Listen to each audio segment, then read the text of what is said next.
ایک چھوٹے سے گاؤں میں جہاں ہر طرف سبزہ درخت اور رنگ برنگے پھول کھلتے تھے، وہاں ایک بہت پرانا اور عجیب سا باورچی خانہ موجود تھا۔ یہ باورچی خانہ ہر کسی کے علم میں نہیں تھا، بلکہ صرف کچھ خاص لوگ ہی جانتے تھے کہ یہ جادوئی ہے۔ باورچی خانہ ایک پرانی لکڑی کے گھر کے پچھلے حصے میں تھا، جس پر بیلیں چڑھی ہوئی تھیں، اور اس کے دروازے پر ایک چھوٹی سی گھنٹی لگی ہوئی تھی جو ہلکی ہوا کے جھونکے سے بجتی تھی۔ اس باورچی خانے میں ایک بوڑھی عورت رہتی تھی جس کا نام نانی جان تھا۔ وہ گاؤں کے لوگوں کے لیے مشہور تھی کیونکہ وہ بہترین کھانے بناتی تھی، لیکن ان کھانوں میں ایک خاص بات تھی، ان میں جادوئی خوشبو اور ذائقہ ہوتا تھا۔ جب کوئی نانی جان کے ہاتھ سے بنا ہوا کھانا کھاتا تو وہ نہ صرف جسمانی طور پر تازہ دم ہوتا بلکہ اس کے دل کی ہر پریشانی بھی دور ہو جاتی تھی۔ ایک دن گاؤں کی ایک چھوٹی بچی زینب نانی جان کے گھر آئی۔ زینب بہت اداس تھی کیونکہ اس کے والد بیمار تھے اور ڈاکٹرز نے کہا تھا کہ وہ زیادہ دن زندہ نہیں رہیں گے۔ زینب نے سنا تھا کہ نانی جان کے کھانے میں جادو ہوتا ہے، تو اس نے امید کی کہ شاید نانی جان کے ہاتھ سے بنا ہوا کھانا اس کے والد کو شفا دے سکے۔ نانی جان کا باورچی خانہ جادوئی کیوں تھا؟ یہ بات کوئی نہیں جانتا تھا، لیکن اس باورچی خانے میں کچھ عجیب و غریب چیزیں تھیں جو عام آنکھوں سے نظر نہیں آتیں۔ وہاں ایک جادوئی دیگچی تھی جو خود بخود ہلنے لگتی تھی جب اس میں کچھ پکانے کے لیے رکھا جاتا۔ ایک لکڑی کا چمچ تھا جو خود ہی حرکت کرتا اور ہانڈی کے اندر موجود کھانے کو ہلاتا رہتا۔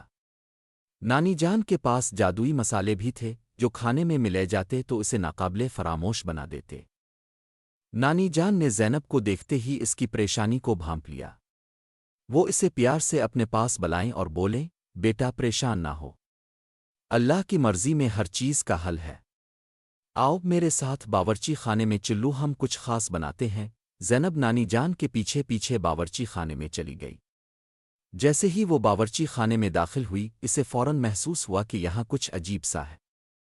ہر چیز اتنی صاف اور خوشبو سے مہکی ہوئی تھی کہ زینب کا دل فوراً ہلکا ہو گیا۔ نانی جان نے ایک چھوٹی دیگچی نکالی اور اس میں کچھ جادوئی مسالے ڈالے۔ دیگچی خود بخود ہلنے لگی اور کمرے میں خوشبو پھیلنے لگی۔ زینب حیرانی سے یہ سب کچھ دیکھ رہی تھی۔ نانی جان نے مسکراتے ہوئے کہا، یہ صرف کھانا نہیں، یہ محبت اور دعا بھی ہے جو میں اس میں ڈال رہی ہوں۔ پھر انہوں نے زینب سے کہا، یہ دیگچی اپنے والد کے پاس لے جاؤ اور ان سے کہو کہ یہ کھائیں، باقی سب اللہ کے سپرد کر دو۔ زینب نے دیگچی کو احتیاط سے اٹھایا اور اپنے گھر کی طرف چل دی۔ راستے میں وہ محسوس کر رہی تھی جیسے اس کے دل کا بوجھ ہلکا ہو گیا ہے۔ جب وہ گھر پہنچی، اس نے دیگچی اپنے والد کے سامنے رکھی اور ان سے کھانے کی درخواست کی۔ زینب کے والد، جو بہت کمزور تھے، نے جیسے ہی ایک نوالا لیا، ان کے چہرے پر مسکراہٹ آ گئی۔ وہ کھانا کھاتے گئے اور ان کی حالت بہتر ہوتی گئی۔ چند دنوں میں وہ بالکل صحت مند ہو گئے۔ گاؤں والے حیران تھے کہ یہ کیسے ممکن ہوا، لیکن زینب کو پتا تھا کہ یہ نانی جان کی جادوئی باورچی خانے کا کمال تھا۔ نانی جان کا جادوئی باورچی خانہ ہمیشہ سے لوگوں کی مدد کرتا آیا تھا، لیکن اس کا سب سے بڑا جادو محبت اور دعاؤں میں چھپا ہوا تھا۔ نانی جان کہتی تھیں، جو چیز دل سے بنائی جائے وہی اصل جادو ہے۔ زینب کے والد کی صحت یابی کے بعد گاؤں میں نانی جان کے جادوئی باورچی خانے کی کہانی مزید مشہور ہو گئی۔ لوگ دور دور سے آتے اور ان کے ہاتھ کا کھانا کھاتے۔